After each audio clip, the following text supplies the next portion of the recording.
pamagiya.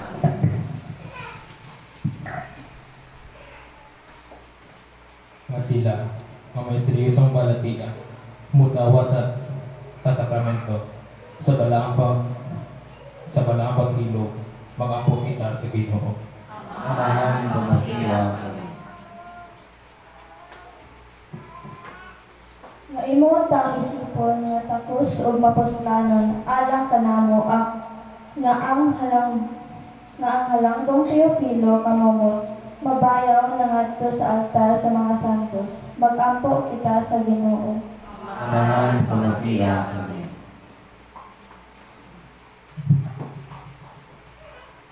Nga ang mga matuong mihalinan maghiusap uban kang Kristo dito sa tunghayng kahimayaan sa iyang gingharian. Mag-ampo kita sa Ginoo. Amahan pamagiya. Amahan sa among Ginoong Jesucristo, isagop mo kami isip imong mga anak.